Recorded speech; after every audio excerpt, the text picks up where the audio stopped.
সর্বনাম পদ কাকে বলে? নাম পদের পরিবর্তে যে পদ ব্যবহৃত হয়, অর্থাৎ কি বিশেষ্য পদের পরিবর্তে, কি বললাম, বিশেষ্য পদের পরিবর্তে অর্থাৎ নামের পরিবর্তে যে পদ ব্যবহৃত হয় তাকে বলা হয় সর্বনাম পদ। সর্ব পদার্থে সকল, সর্ব পদার্থ কি নাম মানে নাম, সকল নাম অর্থাৎ কি সর্বনাম, সব সর্বনাম অর্থাৎ সকল নাম, অর্থাৎ নামের পরিবর্তে যে পদ ব্যবহৃত হয় তাকে বলা হয় সর্বনাম পদ। নামের পরিবর্তে যে পদ ব্যবহৃত হয় একে বলা হয় সর্বনাম পদ। আমি বললাম যে তুহিন সকালে ঘুম থেকে উঠলো, তুহিন ব্রাশ করলো, তুহিন পড়তে আসলো, তুহিন বাড়ি গেল, তুহিন স্কুলে গেল, এই বারবার কি বলছি তুহিন তুহিন তুহিন বলতেছি না। এর বদলে আমি কি বলতে পারি, তুহিন সকালে ঘুম থেকে উঠলো, তারপরে সে ব্রাশ করলো, তারপরে টিউশন আসলো, তাই না? এইভাবে আমরা কি নামের পরিবর্তে কি বললাম, সে বললাম না। সে, তিনি, তারা, তারা, এটা, ওটা, যেটা, সেটা, এগুলো হচ্ছে কি সব সর্বনাম পদ। অর্থাৎ কি বিশেষ্য পদের পরিবর্তে যে পদ, অর্থাৎ নামের পরিবর্তে যে পদ ব্যবহৃত হয় তাকে বলা হচ্ছে কি সর্বনাম পদ। ঠিক আছে? সর্বনাম পদের আবার অনেকগুলো ভাগ আছে, সর্বনাম পদের আবার অনেকগুলো ভাগ আছে। ব্যক্তিবাচক সর্বনাম, সংযোগমূলক সর্বনাম, আত্মবাচক সর্বনাম, নির্দেশক সর্বনাম, অনির্দেশক সর্বনাম, ব্যক্তিবাচক সর্বনাম, সাকল্যবাচক সর্বনাম।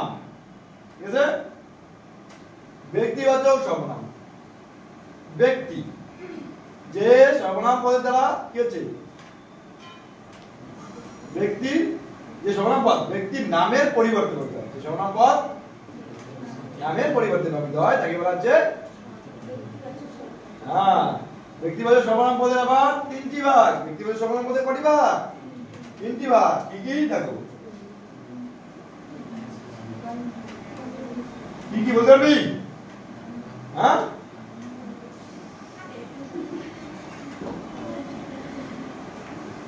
উত্তম পুরুষ, মধ্যম পুরুষ, আছে কি প্রথম পুরুষ, প্রথম পুরুষ। ব্যক্তিবাচক সর্বনামের কয়টি ভাগ?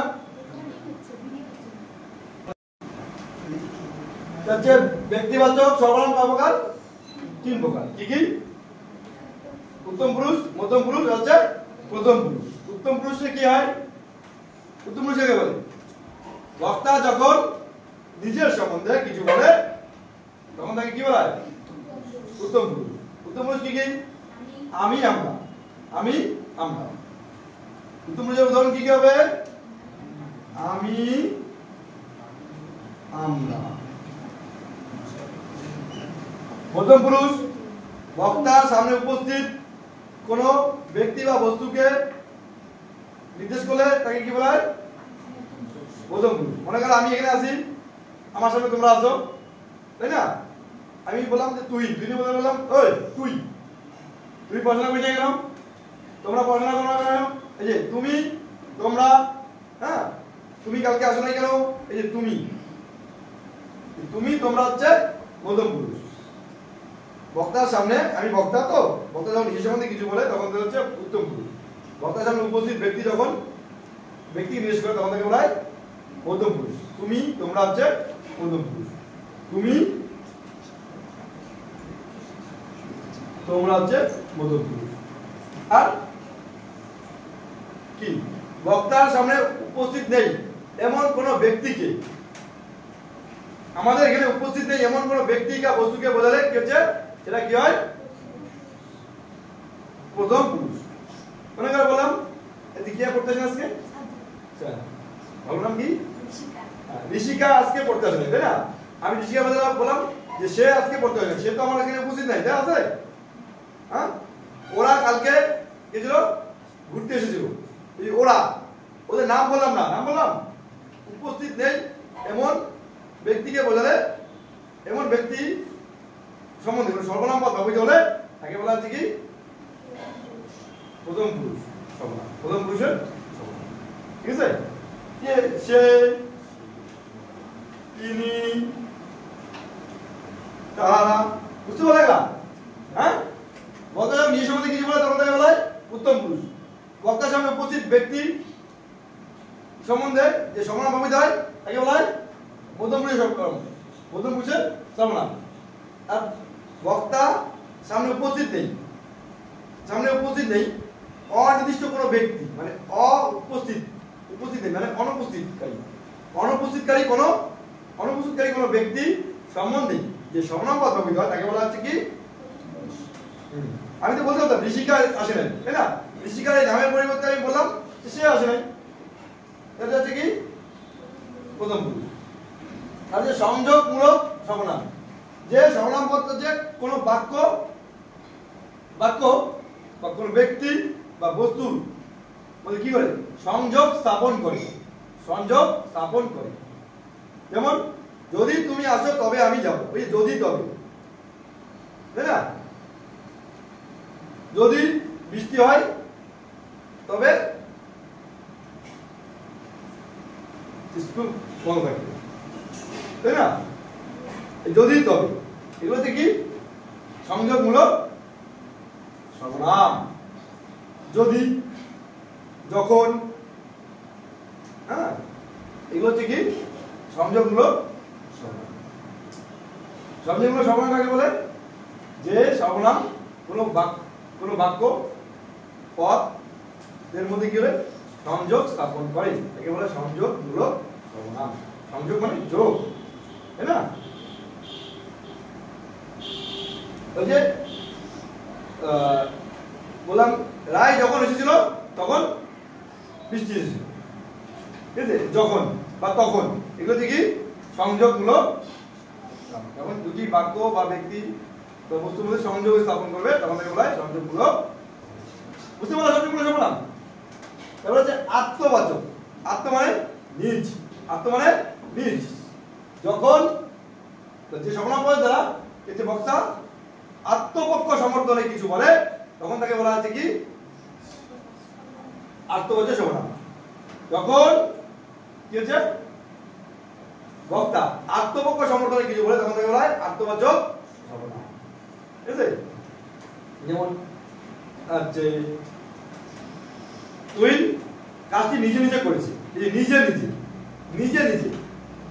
হ্যাঁ, বা বললাম যে সুরজ যে নিজেই কালকে বেতনটা দিয়েছে, তাই না? এই যে সুরজ নিজে বললাম না, নিজে, হ্যাঁ, কি মিতালি স্বয়ং যে সবাই উপস্থিত ছিল। এই স্বয়ং মানে কি? স্বয়ং হচ্ছে কি আত্মপক্ষ সমর্থনে কিছু বলা। এই যে এটা হচ্ছে আত্মবাচক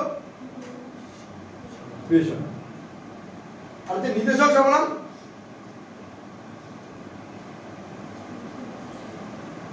কোন ব্যক্তি বা বস্তুকে নির্দেশ করে যে সর্বনাম পদ ব্যবহৃত হয়, কোন ব্যক্তি বা বস্তুকে নির্দেশ করে যে সর্বনাম পদ ব্যবহৃত হয় তাকে বলা হচ্ছে নির্দেশক সর্বনাম।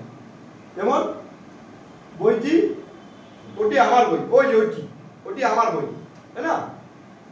এই ব্যক্তি কার? এই যে এই ওই ওটা সেটা যেটা, হ্যাঁ, ওরা তারা, এগুলো হচ্ছে কি নির্দেশক সর্বনাম।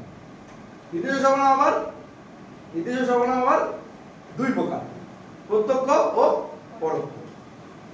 প্রত্যক্ষ মানে কোনো কিছুকে প্রত্যক্ষ করে বোঝালে কি আছে সেটা হচ্ছে প্রত্যক্ষ নিদর্শন। যেমন ওই যেটা মানে ওইটা প্রত্যক্ষ লাভ, তাই না? এটা হচ্ছে প্রত্যক্ষ।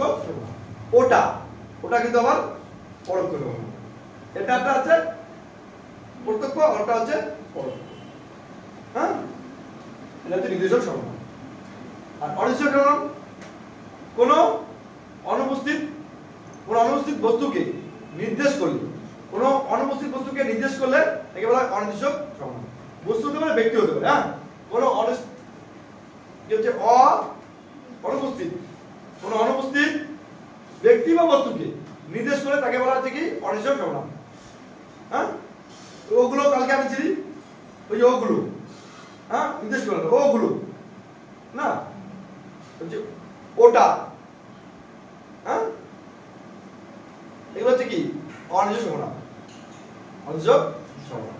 উদাহরণ তাহলে দেখি কয়টা কি অনির্দিষ্ট সর্বনামে কি বল তাই না?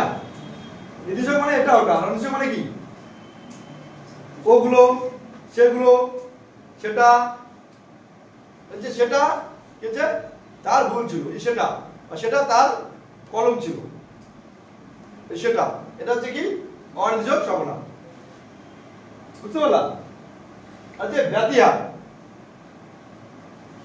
হচ্ছে পরস্পর অর্থ বোঝায়, পরস্পর অর্থ সম্বন্ধে বোঝায় এমন সর্বনামকে বলা হয় ব্যতিহার সর্বনাম। এই যে আপনা আপনি, নিজে নিজে, তাই না? হ্যাঁ, এগুলো হচ্ছে কি ব্যতিহার সর্বনাম। যে আপনা আপনি কে যে আপনা আপনি হেঁটে চলে এসেছে, যে আপনা আপনি হেঁটে চলে এসেছে।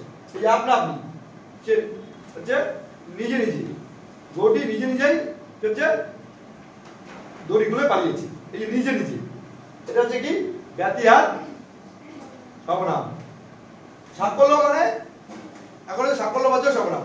সাকল্য মানে সকল, সাকল্য মানে সকল, সকল ব্যক্তি বস্তু বা ভাবের সমষ্টিকে বোঝালে, সকল ব্যক্তি বস্তু ভাবের সমষ্টিকে বোঝালে কি হয় সাকল্যবাচক সর্বনাম হয়।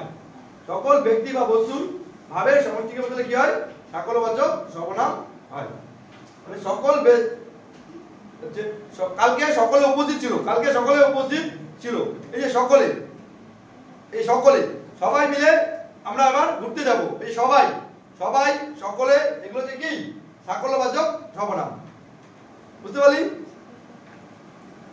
কি সকল বস্তু বিষয় বা ভাবের সমষ্টিকে বোঝালে, সকল বিষয় বস্তু ভাবের সমষ্টিকে বোঝালে কি হয় সাকল্যবাচক সর্বনাম হয়। বুঝতে পারলাম?